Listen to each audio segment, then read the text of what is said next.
Welcome to the Fast Track Listening Program. The ideas presented here are intended to assist in developing a strong and profitable business for IBOs, powered by Amway and affiliated with Marker Man Productions. Enjoy the following message. Well, we are so excited to be here. We love this organization. Everybody from the Victors, the Dutts, and all the other friends who are backstage. We just really love all of you. And as Amy said, we are so grateful that our whole immediate family can be here. Our son Jonathan's here. Our daughter Allison, I see her in the hallway in the back with Levi. Our son-in-law Asa, who is a terrific young Christian leader, and he is the chief of staff of the largest department in Kentucky, the transportation department. So we just have a great team in our family. And so we're so excited that they're here with us. But I'm also excited to tell you something, because I want this weekend, tonight, to create a performance explosion in your life. And I use those words deliberately, because this is an opportunity for you to learn amazing things. Now, that is not speaker hype. I am going to back up everything I'm saying to you, because I'm going to give you some performance information that is potentially transformative. I mean this. You can get unstuck where you are. Now, if any of you are stuck, if any of you are frozen in place, if any of you are at a position in your life right now where you do not want to remain, you don't want to stay where you are, tonight is absolutely for you, because this is your opportunity to break loose and break free. I mean, you know so much already. So what is the trigger that can make the final difference? What is the one thing that could take you over the top and get you out of where you are to where you really in your heart want to be? Now, that's the whole purpose of tonight. Now, let me give you a little background on performance in general. Performance is dependent on training. You have to have a certain level of training and experience to increase your level of high performance and achievement. You have to have something that will take you to a different level. Let me give you a few quick examples so you'll see exactly what I'm talking about. Rebecca Smith, a number of years ago, wrote an article. She was a journalist, a reporter, and she wrote an article that was published on April the 26th, 2012 in the Daily Telegraph in England, the United Kingdom. And her whole article was based on research she had uncovered at St. Louis University in the United States. Now, when she published her article, I don't think she expected the amazing response, because her article launched a fitness revolution in England. Because of what she published in April 26th, 2012, the running community of England, a lot of runners, joggers, competitive runners, marathoners, all that community of runners and athletes keyed in to what she had discovered based on the St. Louis University research. She had uncovered a way to dramatically increase physical performance. Now, you can imagine the response of all these athletes, competitors, runners. They were so excited. And when they experimented with her information, wow, it actually worked. And what do you think she discovered? What do you think was the one thing she uncovered that made such a dramatic difference? She found out, based on that research in the United States, that the ingestion of one kind of food made a performance stamina difference up to 16%. Now, if you're running, if you're in a marathon, if you're competing, if you're athletic, anything that could make you have a 16% increase in performance is almost miraculous. And she found that doing this one superfood made all the difference. And that superfood is common all over the world. It's called beets. B-E-E-T-S. It's a vegetable. And she found out, based on that research, and she published it, that eating beets before a competition increased the physical performance and stamina of those athletes, even those amateur runners, up to 16%. Now, what does that say to you right here today? It says, if you could find something to increase your business by 16%, would you want to know what it is? Would you want that? Can you imagine the difference in your income the next 8 to 12 months if something increased your business by 16%? Well, that's what happened to these athletes in England. Let me tell you a little more about performance. There is a very popular experience right now that a lot of people take advantage of. It's called the NASCAR experience. If you pay $159.99, you can drive on the Daytona racetrack in Florida. And you will have a professional driver with you who will teach you how to make the curves, make the turns, accelerate, decelerate, and essentially become a race car driver in that one bubble of experience. You can do the same thing in Las Vegas. There's a Vegas supercar experience. You can go and rent what they call Vegas exotics. You can drive a Porsche Cayman GTS. You can drive a Mercedes AMG TTS. You can choose a Corvette Z51. You can drive a Lamborghini Gallardo. You can pick any one of those supercars and have an amazing experience, and they will teach you, they will train you, they will develop you so that you can increase your driving experience. Now, that's what I mean about high performance. If you have someone who can train you, teach you, and can really make a difference, your performance level can explode. That's the way the process works. Muscle and Fitness magazine has a whole collection of articles published just in the last year. You can see them on the internet. And they're all focused on fitness for women. They know they can easily attract men into bodybuilding. Now they're pulling a lot of women into muscle weights and workouts. And bodybuilder.com, for example, has 50 programs to train women in muscular development if they want that. What I'm saying is there are all kinds of programs available to increase physical performance. Golf Tips magazine, for example, on November the 4th, 2016, published an article where they had interviewed 30 of the greatest golf pros in the world. Intensive, detailed interviews, 30 of the greatest golf pros on the planet, and they used those interviews to describe what they said were the 10 best golf swings ever developed. And they gave you details on how to duplicate that particular golf swing. Now, if you're a golfer, I have totally got your attention. Because you say, hey, that's me. If I could learn from the top 30, if I could do that, what a difference it could make in my game. Well, there's even more. When I was at the First Baptist Church of Atlanta, Georgia, a number of years ago, I spent 5 years as a special preaching assistant to a wonderful friend of mine named Dr. Charles Stanley. And while I was there, we met numerous wonderful Christian leaders who would come into our church, and we would interact with them, which had a great time. And one woman who I met was a woman named Kay Arthur. And she had helped develop a program, precept on precept, and it eventually then spread and became Bible Study Fellowship. Now, Bible Study Fellowship right now has 2,000 chapters in 40 countries. And what do? They teach skill in understanding the Bible. So, look at all these examples. You have golf swings, you have race cars, you have running, you have bodybuilding, you have Bible study, if that's what you want. I mean, all these are ways to elevate performance. My son Jonathan, who's here this weekend, who is a second-year student in law school, doing great, loves every minute of it, about a year and a half ago became interested in eating better and being physically fit. And so we bought him, I think it was for his birthday about a year and a half ago, we bought him a master class, a Gordon Ramsay cooking master class. I remember once my daughter Allison and I were traveling through Heathrow Airport in London, and we stopped at one of Gordon Ramsay's restaurants, and I had, you ready for this? I had a fried egg and a cup of hot chocolate. And I do not know to this day how Ramsay did it. but it was the most amazing egg, and it was the best hot chocolate I've ever had.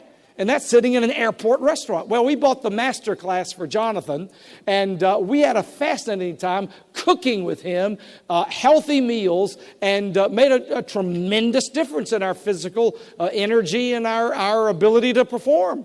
What I'm saying to you is that there are secrets to high performance. And where do you need performance more than in your ability to make money? You need high performance to do a business. You need a high level of skill and performance to be able to do something significant and special with your business for your life. You need high performance. Let me give you some examples and ask if you can guess. If you can guess the common denominator, the common thread connecting all these stories. Having heard all that about performance, listen to this. These are real people. I have changed their names, but these are real people. First, there's Jennifer. I met Jennifer in Los Angeles, actually in Burbank, California, where I was filming a television show. Now, she was a wonderful person, great attitude, very attractive, very outgoing, very appealing, and I got to know her during a 2-day filming session. But Jennifer had a major challenge in her life. She lived, by her own words, on a romance roller coaster. She was up, down, up, down. In fact, she described herself as a jerk magnet. She said, I cannot attract the right kind of men. She said, it's always a disaster that starts great and ends bad. I'm on a romance roller coaster. Now, that's the first story. Remember, I told you, see if you can get the common connective thread in all these stories. The next person is Todd. Todd is a graduate of Arizona State University, met him in Phoenix. And Todd is 29 years old and has had 3 jobs in 7 years. He has a marketing degree from Arizona State University, but he has nothing to market. He is a new IBO in this business. But so far, his whole life has been what I call being lost in the limbo of unfulfilled potential. Think about that. 29, and he's already lost in the limbo of unfulfilled potential. And then there's Logan and Stephanie. They live in Tennessee. Logan and Stephanie have been married for 4.5 years. They have a beautiful 1-year-old daughter, Elizabeth. I've seen her.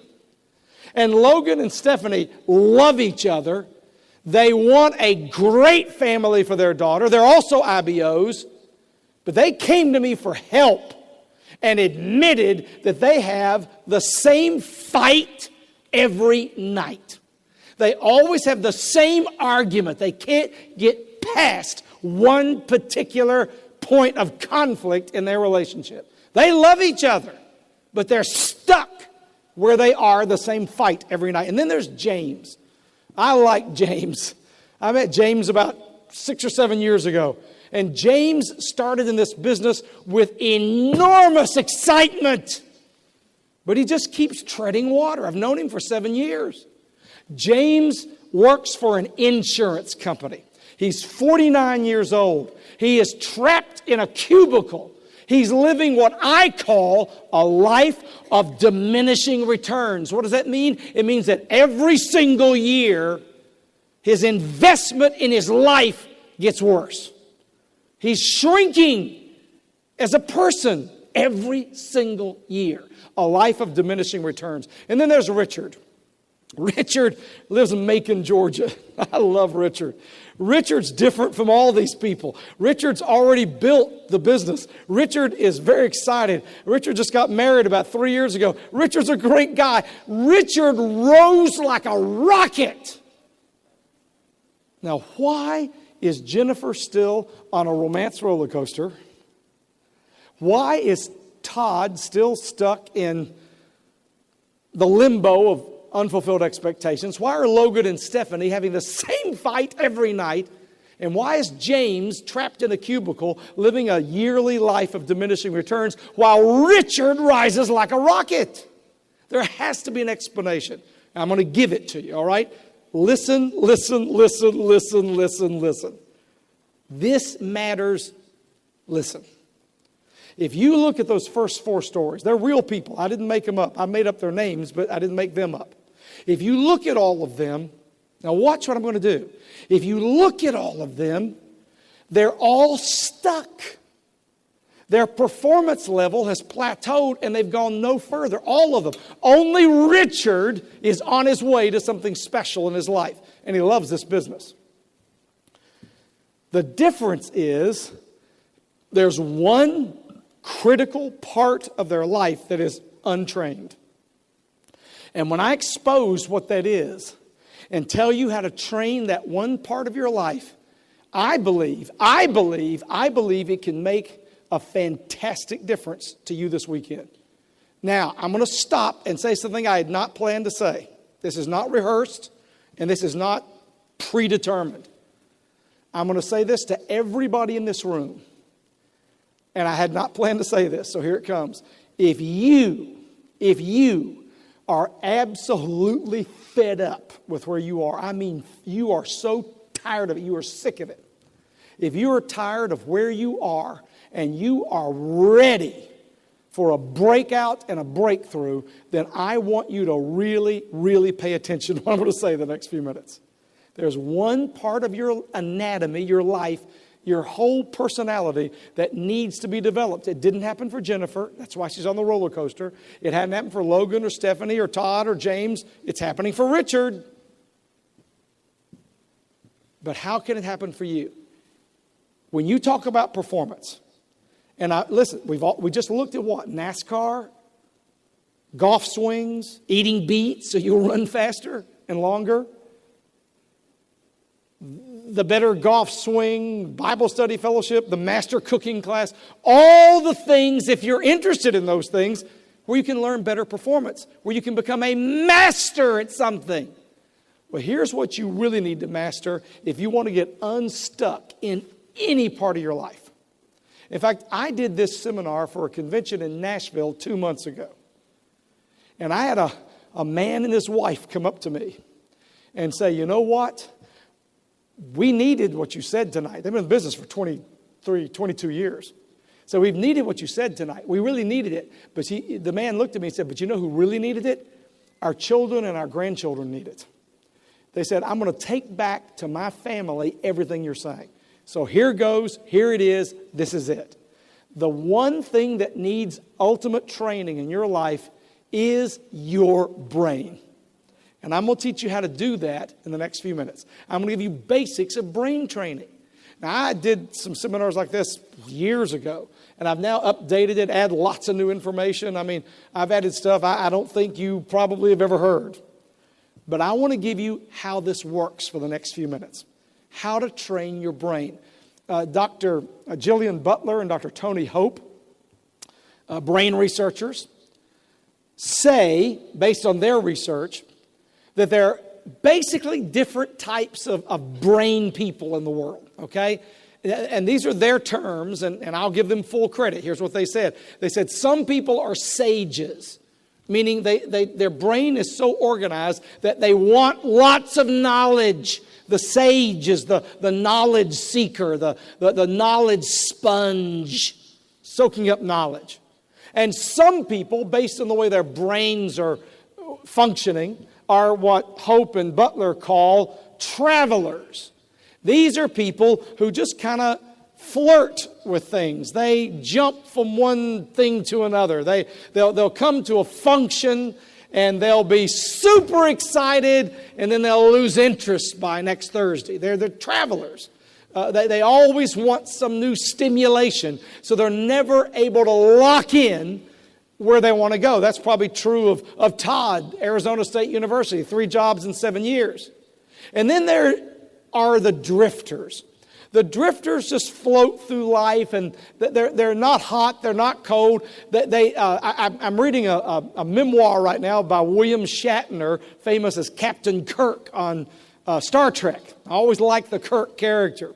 And I'm reading his memoirs right now. I read some of it today. And he said that the one thing, he said he had a great career. He's had a great career. Star Trek launched him. But he said the one thing he decided never to do was live his life in the ordinary middle. Isn't that powerful? He didn't want to live in the middle. He wanted to either be on top, going for the best, but he didn't want to be in the middle. He didn't want to just float, a drifter. Well, some people are drifters. They kind of come to a function and they haunt the function. You know, they're kind of just floating there in the atmosphere. They never really lock in a commitment. And then there are ostriches, according to Hope and Butler. The ostrich is a person whose brain works in such a way that they avoid not just conflict or controversy, they avoid commitment. They're very friendly, but they will pull back and withdraw and will not really get going, even if they love the business. They're just ostriches. But then they write something that really excited me. I loved it in their research. It's published, it's on the internet. Anybody can read it. They said that some people's brains are so well trained. Listen, this is so powerful. Are so well trained that they are what Butler and Hope call conductors of the orchestra. In other words, they can conduct the orchestra of their life. They can bring in percussion and cymbals and woodwinds and all these and horns, and they can do it all in just great harmony. I'll tell you, somebody who's a conductor of the orchestra is my friend Jody Victor. He's the conductor of the orchestra of his life. That's why he's had a great life. He's the conductor of his orchestra. Well, how can you be the conductor, the successful conductor of your own orchestra? How can you do that? I read a book a few months ago by Carl Zimmer. And the title of the book, very intriguing, is She Has Her Mother's Laugh. And it's a book about heredity. And he made a statement in this book that really aroused my attention. He said, based on the research he quoted in the book, and I looked it up, it looked very, very accurate to me, and this is my opinion, so I want to be careful how I clarify this. But he said that according to the research he had looked at, Dr. Carl Zimmer, that for every 15 points, you can increase your IQ. And there's ways you can improve your basic brain ability. We'll get to that in just a moment. He said, for every 15 points you can increase your IQ, he said, you will drop your chance of early death by 24%. That's extraordinary. When your brain is young, you are young. And you can have a young brain at 55, 65, 75, 25. You can have a young brain at any point in your life. I'm going to show you how in just a minute. So when I talk about performance, this is the ultimate type of performance. This is what really matters. Now, before I tell you anything else, let me tell you that this is so awesome. I don't use that word very often, but this really is. Let me tell you something about the brain that you can learn from lobsters. Okay? Lobsters. Not eating lobsters, learning from lobsters. Listen to this. When two male lobsters confront one another aggressively and are about to fight, this is what happens in their brains. Now, their brains are obviously very primitive compared to a human brain. I mean, that's very commonsensical. But the lobster's brain functions in a way that is very similar to a human brain. And this means, according to Dr. Jordan Peterson, that a lobster is a great basis for study that helps us understand how human brains work. So here's what happens. When two lobsters confront each other and they're waving their antenna and they're clicking their claws and they're generally trying to scare off the other lobster, they will emit this ink-like substance. But the ink-like substance is full of chemicals. It's not just to blur the water. It does do that. But it's full of chemicals. And it's full of chemical signals. And those chemical signals reveal to both lobsters the size, aggressiveness, vitality, strength of the other lobster. So that stuff they secrete is actually telling the other lobster what kind of an opponent it has. And then when they have a fight, and this is incredible. I didn't know this. When the two lobsters fight, one of the lobsters will win. Now you say, well, big deal. Well, that's not anything great. But listen, what happens next? When the two lobsters fight, wow, and one of them wins, the other lobster becomes a loser lobster. Now, wait. There's more to it than I just said. Research now has revealed on lobsters that the lobster that loses, its brain disintegrates. It actually dissolves. And the loser lobster grows a new brain right off its brainstem that is imprinted chemically with losing. And the loser lobster will not try to fight again. It's a loser lobster. It now has a loser brain. Now, you may know what's coming. The one thing you can't afford is a loser brain. You're not a lobster, but you can still develop a loser brain. How many people, and I'm not trying to insult anybody, please, I would never do that in my heart. I don't mean that. But how many people do you interact with in life every day at work, wherever, whatever, church, whatever, who actually have developed loser brains? They expect to lose. Now, I'm not talking about winning, losing, that you're a winner, you're a loser. I don't mean it like that. But they expect to just be in the middle. They have loser brains. That's a good connection. You hit it. But what I want to teach you now is how to reverse that, or better yet, how to keep it from happening, how you can have a winner brain, okay? Because if what's missing for Jennifer on the romance roller coaster, Todd in the limbo of unfulfilled expectations, Logan and Stephanie, the same fight every night in their marriage, whatever it is, if they could train their brains, their lives could be different and could be better. So the question is, how do you train your brain? Well, this is going to be fun. I've looked forward to this all week. Here we go. Let's go into brain world for a moment. Dr. Gil Browning, another brain researcher, says that there are 4 kinds of brains. There are people who are basically analytical. There are people who are structural. They see structures. There are people who are conceptual in their brain, the way they work. And there are people who are social. Now, you have these 4 basic approaches according to her research. But what does it actually mean to train this brain that you have, this awesome thing that you've been given? I mean, one of my favorite verses in the Bible, you don't have to read the Bible. I love to do it, but one of my favorite verses in the Bible is that we are fearfully and wonderfully made by God. We're fearfully and wonderfully made. We're created. So that means you are very special. I think you're very special. So you have this brain God gave you. How do you train it? Well, the brain is approximately 3 pounds. Your brain is 80% water. Now, size is not everything. The average human brain is 3 pounds. Albert Einstein's brain was only 2.7 pounds. So his brain was actually smaller than average. So obviously that was not the whole deal with him. So your brain's probably around 3 pounds, 80% water. Your brain is approximately 2% of your body weight, and your brain produces 20% of the electrical energy in your body. It also uses 20%. It's kind of a thing where it uses both. I don't want to get into that, but just listen to what I'm saying. About 20% of the electrical activity in your body is centered in your brain. There's a left hemisphere, a right hemisphere. The left is logical. The right is more intuitive. There's a corpus callosum that connects the 2 parts of the brain. Many brain researchers for years thought that was just a useless, meaningless nothing. And now we know that it's actually like a super neurological highway. And signals go back and forth between the 2 parts of your brain almost instantaneously. You have 100 billion neurons in your brain. And that means that you have a potential, every one of you sitting in this room, of 40 quadrillion neurological connections.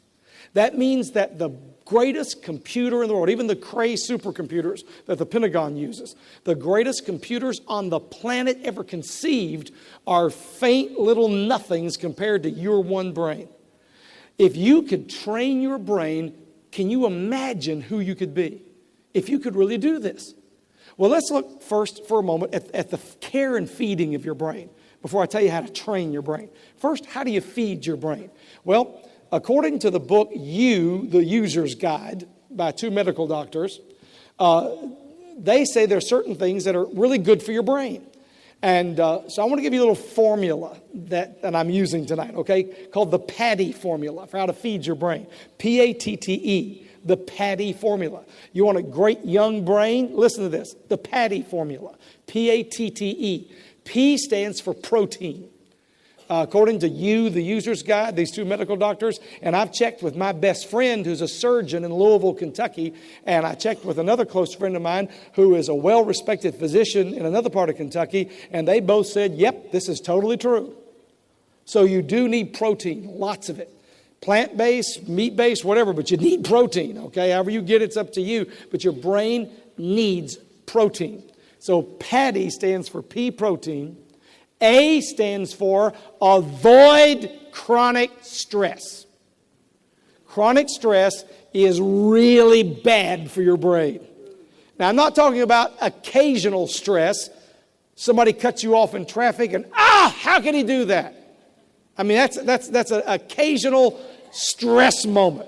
No, we're talking about chronic, continual, ongoing stress that's like an underlying pattern, like a low-grade fever that never goes away, and it produces a constant drip of cortisol in your bloodstream, and that basically ages your brain. That's a good reason to make enough money to be free, I think. So you're not stressed all the time, and your brain's getting older. You only got one life to live in this world, so you might as well make sure you keep your brain as young and healthy as possible. You're going to need it the whole time. Okay? Now, PATTY. Protein, avoid chronic stress. 2 T's. The first T is try new stuff all the time. Keeps your brain young. Try new stuff all the time. Keeps your brain young. The second T stands for teach yourself new stuff. Now you say, well, isn't that the same thing? No, listen again. The first T is try new things. The second T is teach yourself or learn new things. They're different things. I tell people who are wanting to stimulate their creativity, I'll tell them, listen to music you never listen to normally. Listen to stuff you don't think you even like. Read a book or a magazine on a subject that you don't care about. Drive home by a totally different route, even if it takes longer. All that is teaching and testing and trying new things. The brain thrives on that. So PATTY, protein, avoid chronic stress, try new things, teach yourself new things. And E stands for exercise, because the brain needs a constant flow of blood so it's oxygenated. It has to have that to be a young, thriving, youthful brain. Now, also connected to the brain is a tiny walnut-shaped organ that is approximately right back at the base of your neck, not kind of the middle of your lower neck, called the amygdala. In fact, amygdala is the Greek word for almond because it's almond-shaped. And the amygdala is the root of emotional reaction and response.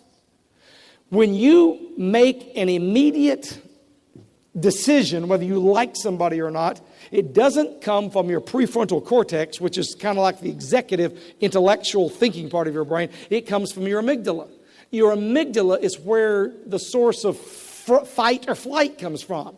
The instantaneous reaction that pumps adrenaline and helps you escape a mugger on the street. I mean, all these things are a bear in the woods, whatever the circumstance. The amygdala is the source of that. But the amygdala, and this is what's amazing.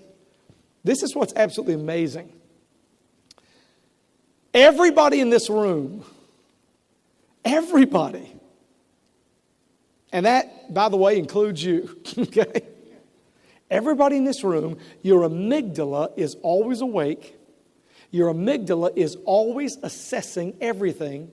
Your amygdala is the source of your emotions. Your amygdala is the base of your emotions. But what's really remarkable is that everybody's amygdala is assessing everybody else all the time emotionally. Instantaneously, blink of an eye. It's happening constantly, right now. You're doing it to me. I'm doing it to you. It's happening all the time. But here's the amazing thing, and this was never known until just a short time ago. Even something as basic as your amygdala can be trained. You can actually train yourself so that you can actually have a bit of control over your emotional reactions to people. And here's the amazing thing. You can actually train your amygdala so that you create an emotional positive response in the other person. That's incredible. I'll tell you a little more about that later, but I just want to let you know it's possible. Now, let me tell you the most amazing thing about your brain. Okay, you ready? It's what psychologists call psychodynamics. Now, I have an undergrad minor in psych. I have a master's degree where I had clinical counseling. So I've had some background in this, but let me tell you how this works, okay? Psychodynamics. It's also known as plasticity. And this means your brain can be trained. Your brain can get younger. When your brain gets younger, your body responds in a positive way. I mean, your brain is the executive of the whole body. So listen to this plasticity. Dr. David Snowden, a professor at the University of Kentucky, very proud of that. Dr. David Snowden, and I've spoken on this years ago, but I'm going to bring it back and use it because it's the best example I still have. He studied the Roman Catholic nuns of Mankato, Minnesota, because they were so mentally sharp into their 80s, 90s, and low hundreds. Two of the nuns, who were both 102 years old, when they died, left permission for autopsies to examine their brains. And it was found that those two women who died at 102 years of age had brains that were the equivalent of 30-year-old women. Snowden wanted to know why. So he did this extensive study and published his work. And this is what he found out. It's on the internet. You can look this up. Here's what he found out. He found out that even these women in their 80s and 90s were incredibly mentally active. Now, they did this usual stuff like crosswords and all that, but then they did amazing things. There was a group, a small group of like 6 of them, who were 82 and 83. Listen to this, 82 and 83. And they decided during Snowden's study that they wanted to do something they had not done before. So they decided that they would take a whole year, 82, 83, they would take a whole year and they would study 19th century Russian literature. Now that's not the punchline. Here's the punchline. They taught themselves Russian so they could read it in the original language. One of the hardest languages in the world. 82, 83, and they did it. These women were extraordinary. And David Snowden said his conclusions were plasticity. What it means is they had actually created new neurological pathways, new ones in their brains, new neurological pathways. Can you imagine what that can mean to you? When you learn things through Markerman Productions and through the wonderful educational opportunities of a business like this, if you allow yourself to learn that, I don't mean just a cursory, casual, surface examination of information that you learned today and you haven't really learned it, so it's gone tomorrow. I don't mean that. I mean you grasp it, you learn it, you master it. You create new neurological pathways. That's plasticity. That's psychodynamics. You change, you grow, you develop your brain. Your brain gets younger. You get more powerful. I think this is fantastic. Anybody in the world should want to live like this. But it's all up to you. Plasticity depends on you and what you choose to learn and keep learning. And listen, if you become old mentally, and listen, I'm not saying this to offend anybody, but if you become old mentally, it's your fault. Because look at what's available to you. I met a man at a function in this business. And this was a little ways ago, but not that long ago. He walked up to me. I was in a big function, about 10, 12,000 people in March. He walked up to me, and he was a new IBO. And he was sharp. He was ready. He'd already brought 7 people to the function with him, and he was 82 years old. And he had just signed up a few months before. He had chosen to stay young. Plasticity, psychodynamics. Now, before I go any further, I want to give you the dark side, okay? I want to give you the Darth Vader side here, okay? The dark side. There are some things that can cause you problems in your brain. And I've got a whole bunch of them. I've got like 12, 15 of them that I've researched. I'm going to give you what I call the big bad four, okay?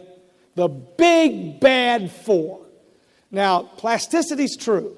By the way, I didn't tell you this one, but the cabbies of London, the cab drivers of London, greatest cab drivers in the world, they really are. I've been with them lots of times. They have to master all this knowledge of the most complex city on the planet and pass an exam, and their right front temporal lobes in their brains are larger than average people because of that. That's plasticity, and I didn't even tell you about all that study. But back to the big bad four.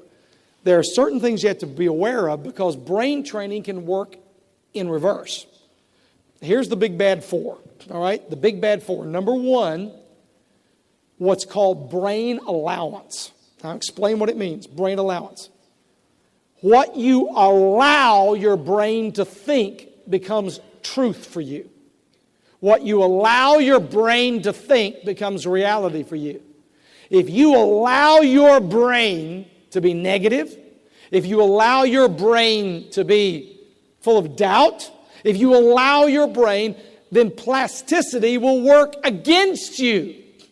Psychodynamics will be your enemy because you will create neurological pathways that will reinforce your negative. And it'll make it harder for you to have the great life you dream of because you've allowed your brain to do that. That's called allowance. And then second, there's what's called categories, brain categories. The brain naturally, your brain, my brain, everybody's brain, naturally puts things in logical categories. There's so much stimuli, you go insane if your brain didn't filter it somehow. But the brain categorizes things. But here's what makes it a potential negative. Remember that you have the ability to change your brain, good or bad, by the way you think and what you allow. But listen, what about categories? If you categorize yourself as a person who's not good with other people, then you'll never be good with other people. Because if you have created that brain category, your brain will adopt that category and will secrete chemicals that makes you feel like that's you.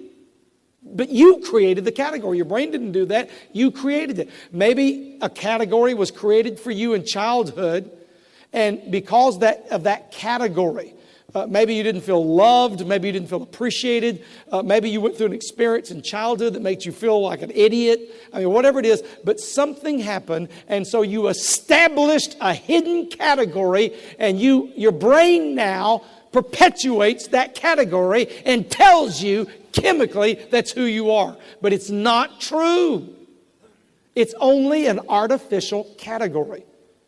If you see, I've had so many diamonds tell me this, that they were sitting in a function and there was a point.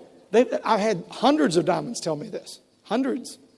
They said they were sitting in a function and there was a point, and they'd been in functions before, but there was a point, they said, where suddenly they had a level of belief they hadn't had before, and they saw themselves as a diamond, whereas before they did not. Now, they would tell you, oh, I want to be a diamond, but they didn't see themselves in a diamond category. Their brain didn't have that.